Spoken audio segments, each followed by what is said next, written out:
सभी धर्म प्रेमी बंधुओं के लिए मेरा जय श्री। आइए शुरू करते हैं जिन सहस्त्र नाम स्तोत्र का चतुर्थ अध्याय का 9वां पद्य। एक बार उच्चारण करेंगे। एक विद्यो महाविद्यो, एक विद्यो महाविद्यो, मुनि परिवृढ़पति, मुनि परिवृढ़पति, धीसो विद्यानिधि साक्षी, धीसो विद्यानिधि साक्षी, विनेता विहितांतकः, विनेता विहितांतकः। अब मैं पूरा बोलूंगा। एक विद्यो महाविद्यो, मुनि परिवृढ़पति, धीसो विद्यानिधि साक्षी, विनेता विहितांतकः। एक विद्यो महाविद्यो, मुनि परिवृढ़पति, धीसो विद्यानिधि साक्षी, विनेता विहितांतकः। इसके नाम हम देखते हैं। आज का नाम है सबसे पहला एक विद्यो। विद्या मतलब ज्ञान, और जो ज्ञान की जब चर्चा आती है समय ज्ञान की, जिसके 5 भेद होते हैं, मति ज्ञान, श्रुत ज्ञान, अवधि ज्ञान, मनापरेत ज्ञान और केवल ज्ञान। इन 5 ज्ञानों में हमारे और आपके तो मति ज्ञान और श्रुत ज्ञान होता है। फिर अवधि ज्ञान सामान्यतः देवों को प्राप्त होता है, मनुष्य गति में भी अवधि ज्ञान हो सकता है, पर पंचम काल में ये संभव नहीं है। और मनापरेत ज्ञान तो केवल मुनियों की होता है, वो भी उत्कृष्ट साधकों के, भावलिंगी मुनिराजों के होता है। तो ये एक ज्ञान जो बचा केवल ज्ञान, ये केवल होता है जिनेंद्र भगवान की, जो 4 घातीय कर्म नष्ट कर देते हैं, उनका एक ज्ञान होता है, वो होता है केवल ज्ञान। इसलिए भगवान का नाम हो गया एक विद्यो। तो एक विद्यो की जगह एक विद्या हो जाएगा ये नाम। एक विद्या से मतलब है एक ज्ञान जिनको है, एक ज्ञान, उसमें सारे ज्ञान आ गए, पूरी दुनिया को, पूरी दुनिया के परिणमन को, अनंत पर्यायों को एक समय में एक साथ जान सकते हैं, इसलिए उनको एक विद्या कहा। फिर अगला नाम आया महाविद्यो, हो जाएगा महाविद्या। महाविद्यो से मतलब क्या है? महाविद्यो, अब जो उनका एक ज्ञान है या एक विद्या है, जो उनका केवल ज्ञान है, वो कोई सामान्य नहीं है। उसके आगे लगा, जैसे पुरुष और महापुरुष होता है, वैसे ही यह ज्ञान भी महाविद्यो, अर्थात महाविद्या के धारक या महाज्ञान या केवल ज्ञान, सर्वोत्कृष्ट ज्ञान के धारक आप हैं, इसीलिए आपका नाम हो गया महाविद्यो। अगला नाम आया मुनि। अब मुनि के सेंस में बहुत सारी परिभाषा है, जैसे तपस्वी मतलब जो तपस्या करता है, और ऋषि रिद्धि वाला। मुनि के लिए बताते हैं जो मौन को धारण करता है वो मुनि होता है। पर एक और परिभाषा कि मन्यते जानाति इति मुनि, जो मानता है, जानता है किसको? स्वयं को, जो अपनी आत्मा को जानता है, उसी में चिंतन मनन, उसी में रमण करता है, वो होता है मुनि। तो भगवान का एक नाम हो गया मुनि। ठीक है, स्वयं को जानने वाला, या जो जानता है, मानता है, या फिर जो मौन रहता है, वो मुनि। अगला नाम आया परिवृढ़ा। परिवृढ़ा से मतलब परि उपसर्ग है आगे, और दूसरी तृतीय तरफ वृढ़ा, तो जो चारों ओर से वृद्धि को प्राप्त होते हैं। चारों ओर से वृद्धि को प्राप्त होना से मतलब है पूरी दुनिया जो है, ऊर्ध्वलोक, मध्यलोक, अधोलोक, इन तीनों लोकों में यह चारों तरफ उनकी गति है।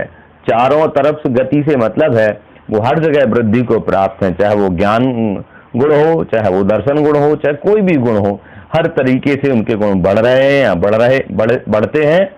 और परि, जैसे पर्यावरण शब्द में परि आगे लग गया तो वो चारों तरफ जो भी हमें दिख रहा है आवरण है, वो पर्यावरण है।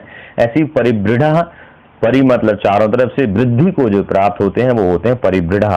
अगला एक नॉर्मली इसको ऐसे कह सकते हैं, चारों ओर जो भी दुनिया है वो सब के स्वामी है, या तीनों लोगों के स्वामी है, तो परिवृढ़ा। अगला नाम आया पति। पति नॉर्मली हम सामान्यतः हिंदी भाषा में पति जो कहते हैं एक रिश्ता है पति, पर यहाँ पर पति का शब्द का अर्थ देखें तो पति शब्द बना पा धातु, जो रक्षा करता है, पालन पोषण करता है, वो होता है पति। तो आप अपने ज्ञान से, अपने हित के उद्देश्य से तीनों लोगों की जीत की रक्षा करते हैं, उनको सदुपदेश देते हैं, इसलिए आपका नाम हो गया पति। क्या करते हैं, कैसे करते हैं, तो आप जानते हैं भगवान उपदेश से कसायों को छोड़ने का उपदेश देते हैं, कसायों को त्यागने का मार्ग देते हैं। सर्वोत्तम मार्ग बताते हैं कि इस मार्ग पर चलें तो कसाएं आपकी छूटेंगी। तो इसलिए आपका नाम हो गया पति। रक्षा करते हैं कसायों से, या रक्षा का उपदेश देते हैं, अपनी कैसे रक्षा करना ही बताते हैं आप, इसलिए आपका नाम है पति। फिर आगे आया धीसह। धीसो शब्द आपके लिए दिख रहा है, परंतु इसका जब हम अर्थ करेंगे तो ये हो जाएगा धीसह। धीसा से मतलब क्या है ये देख लेते हैं।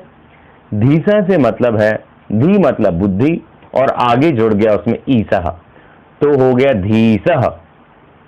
धीसह से मतलब है बुद्धि के स्वामी। हे जनेंद्र देव, आप बुद्धि के स्वामी हैं, आप में अनंत ज्ञान है, इसलिए आपका नाम हो गया धीसह। धी मतलब बुद्धि और ईसा दोनों को जोड़ दिया, दीर्घ संधि हो गई, तो बुद्धि के स्वामी, इसलिए आपका नाम है धीसह। फिर आया विद्या निधि। विद्या, विद्या मतलब ज्ञान और निधि मतलब भंडार। तो हे जिनेंद्र देव, आप ज्ञान का भंडार हैं, आप में अनंत ज्ञान है। अब ज्ञान की आप किसी तरीके से व्याख्या कर लें, अनंत ज्ञान है, वही त्रिकालवर्ती परिणमन को एक साथ एक समय में जानते हैं, सर्वद्रव्य पर्यायेषु केवल श्री तत्वार्थ जी का सूत्र है। आप अपने हिसाब से कैसे भी घटा सकते हैं, पर यहाँ विद्या निधि से मतलब है विद्या या ज्ञान, अनंत ज्ञान आपके पास है, या ज्ञान का भंडार, इसलिए आपका नाम हो गया विद्या निधि। फिर अगला नाम है साक्षी। साक्षी से मतलब क्या लेना है ये स्पष्ट कर लेते हैं। वैसे साक्षी का मतलब जैसे आप लोग साक्षी पढ़ते हैं, वो एक्चुअली साक्षी है। साक्षी मतलब जैसे कोई घटना हुई हो तो उसको किसने देखा, वो कहलाता है साक्षी। या जैसे साक्षात्कार होता है, इंटरव्यू आमने सामने होता है, तो जिसने अपनी आंखों से कोई वस्तु देखी है या कोई घटना देखी है तो वो उस घटना का साक्षी कहलाता है। कहते हैं ना, भगवान की साक्षी मानकर, मतलब भगवान के सामने देखकर बात करिए, या इनकी साक्षी में ऐसा निधि में कहिए। तो साक्षी मतलब जिसने अपनी आंखों में, अपने ज्ञान में किसी घटना को देखा है तो उस घटना का वो साक्षी है। पर भगवान ने तो पूरी दुनिया को देखा है, पूरी दुनिया उनके ज्ञान में झलकती है, पूरी दुनिया का उनको ज्ञान है। इस अपेक्षा से कोई भी छोटी बड़ी कैसी भी घटना क्यों ना हो, दुनिया की सारी परिवर्तन उनके ज्ञान में झलकते हैं, इसलिए वो साक्षी हैं। इस अपेक्षा से महासाक्षी हुए मेरे हिसाब से तो। फिर आगे आया विनेता। विनेता से क्या मतलब है? विनेता मतलब आप इसके आप कई अपेक्षा से अर्थ निकलेंगे।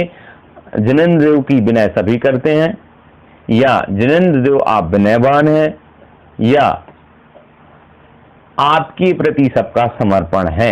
इस अपेक्षा से, या आपके प्रति आपका जो विनय गुण है वो आपका स्वयं में है, आप स्वयं के प्रति विनय करते हैं, तो आप तमाम अपेक्षाओं से विनयता का नाम निकलेगा। एक और मेरी जो सोच है वो, और मेरे ख्याल से इसमें कोई दो राय नहीं, सही भी है। विनेता जैसे हम शुद्ध के आगे वी लगाकर विशुद्ध बना देते हैं तो अर्थ निकलता है विशिष्ट रूप से शुद्ध। वैसे ही नेता शब्द जो है वो, नेता मतलब जो मोक्ष मार्ग पर स्वयं चले और दूसरों को चलने का उपदेश दे, अच्छा काम स्वयं करें और दूसरों को करने के लिए कहें, वो नेता है। तो आप विशिष्ट नेता हैं, इसलिए आपका नाम हो गया विनेता। तत्वार्थ जी में तो भगवान को नेता कहा ही है ना, मोक्ष मार्ग से नेतारम, अर्थात नेता को, किसके नेता को? मोक्ष मार्ग के नेता को। तो हम यहाँ यही कह रहे हैं विशिष्ट नेता को, जो ज्ञान स्वयं भी प्राप्त उन्होंने कर लिया है और उसी ज्ञान को दूसरों को बताते हैं कि इस मार्ग पर चलिए, इसलिए आपका नाम हो गया विनेता। इसका अर्थ होगा जो स्वयं सच्चे मार्ग पर चलें और दूसरे को मार्ग पर चलने का उपदेश दें, जो स्वयं अपनी मंजिल पर पहुंचे और दूसरे को भी मंजिल तक, या यूं कहें लक्ष्य तक ले जाने के लिए मार्ग बताएं। तो सच्चे मोक्ष मार्ग के उपदेशक ऐसे विशिष्ट नेता भगवान है, इसलिए उनका नाम हो गया विनेता। अगला आया विहितांतकः। विहितांतकः नाम होगा विहितांतकः। इसका हिंदी क्या है, इसका मतलब क्या है? तो इसमें 3 अक्षर है, वि, हत, धन अंतक। अंतक वैसे तो यमराज को कहते हैं, मृत्यु को कहते हैं। अंतक मतलब जो अंत करती है, दुनिया में प्रत्येक प्राणी का अंत करने वाली होती है मृत्यु, या यमराज कहें, तो उसी को यमराज को कहते हैं अंतक। अंतक। अब आप देखेंगे विहितांतक शब्द में वी उपसर्ग पूर्वक हत है, फिर आधा ना दिख रहा है, पर हत की ता जो बड़ा है, वी हता है, तो आपको वी हत धन हन तक की जगह हो जाएगा अन तक, ऐसा वी हत अन तक, दीर्घ संधि हो गई तो वेतांत का हो गया। अब अर्थ करते हैं। अंतक मतलब यमराज या मृत्यु। तो भगवान का जन्म हुआ है और जब निर्वाण उनको होगा तो फिर से जन्म नहीं होगा, फिर से उनकी मृत्यु नहीं होगी, इसलिए क्योंकि उन्होंने मृत्यु को हरा दिया है तो नाम आया बी हत अंतकः। अंत का मतलब अंत करने वाले, अंत यमराज, और हत मतलब नाश करने वाले, और वी मतलब विशिष्ट रूप से, ऐसे अर्थ निकलेगा। विशिष्ट रूप से, विशेष रूप से, हत मतलब नाश करने वाले, नष्ट करने वाले, किसको? अंतक मतलब मृत्यु या यमराज। तो यमराज को भी जिन्होंने हरा दिया है, या यमराज को भी जिन्होंने जीत लिया है, नाश कर दिया है, वो है विहितांतकः।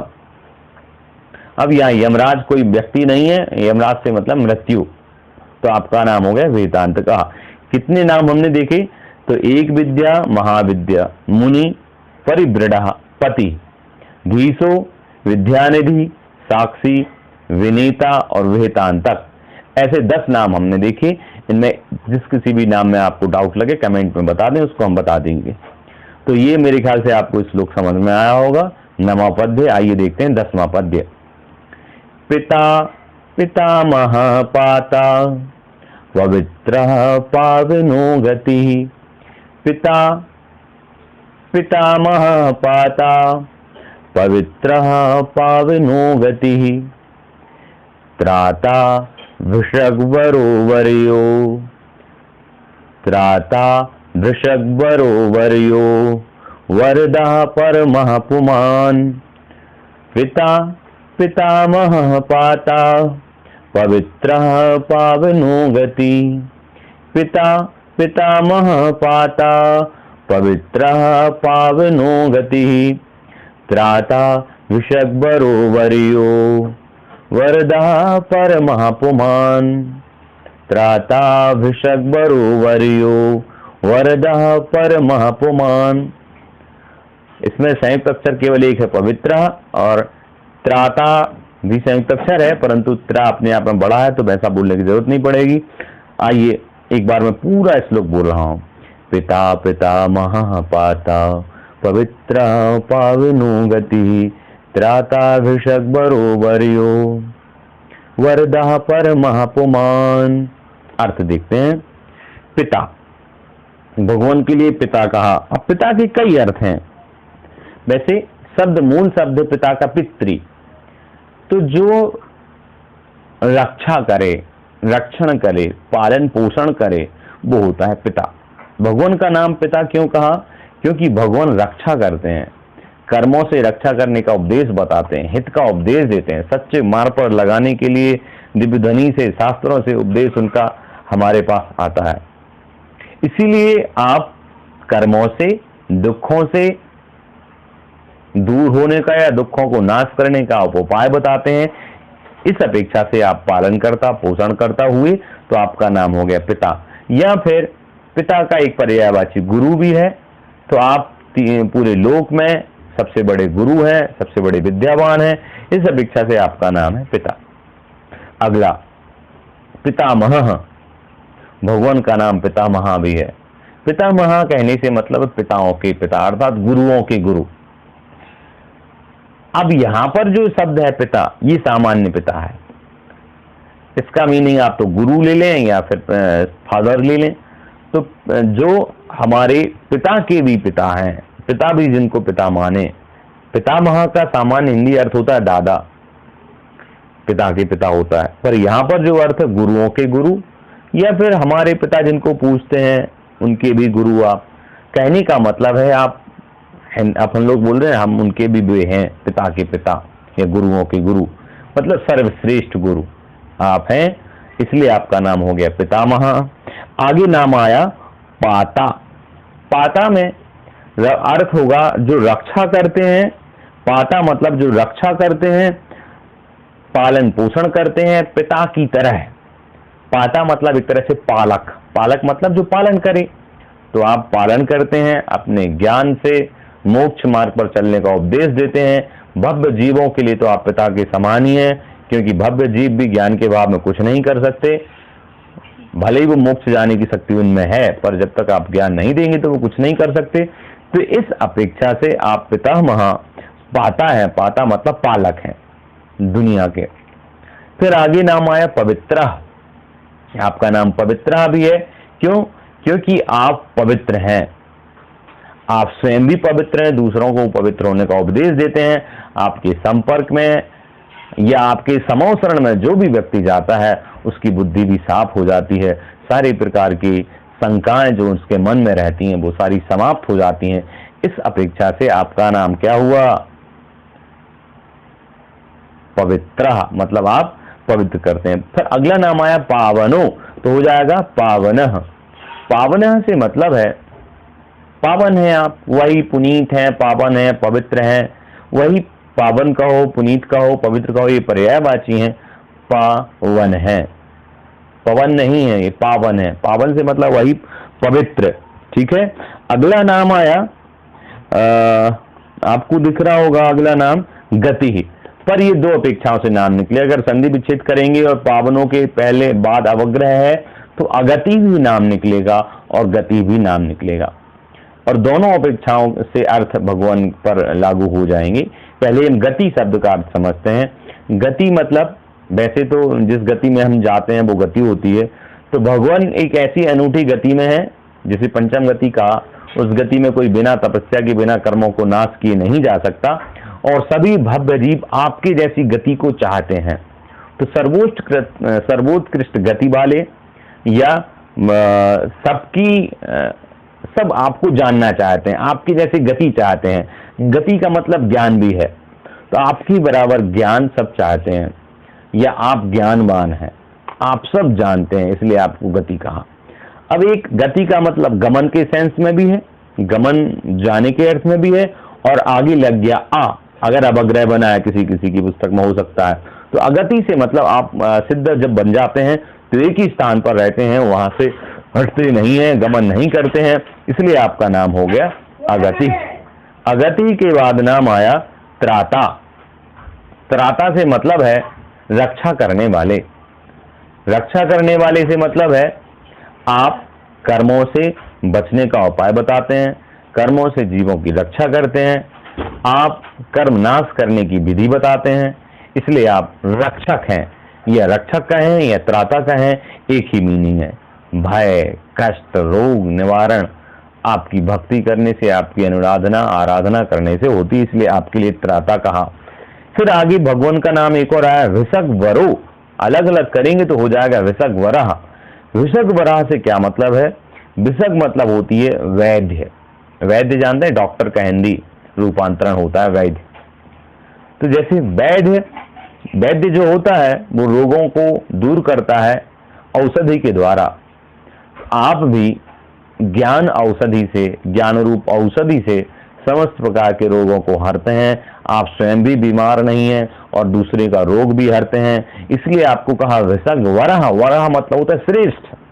तो आप कोई सामान्य वैद्य नहीं है जो शरीर के रोग भगाए, आप एक ऐसे वैद्य हैं जो आत्मा के रोग, स्वयं के भी आत्मा संबंधी स्वयं के रोग जो है, क्रोध मान माया या पाप संबंधी या रति आदि जो आत्मा के रोग हैं, जिसे आजकल थोड़ा बहुत हम इससे भी जोड़ सकते हैं साइकोलॉजी से, बायोपोलर या फिर माइनर सा होता है कि माइना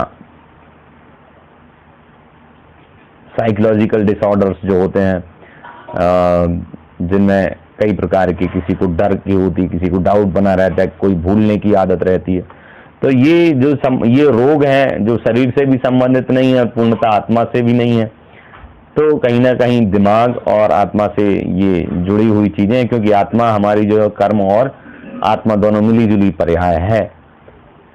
तो भगवान प्रत्येक प्रकार के रोग नाश करने की क्षमता रखते हैं।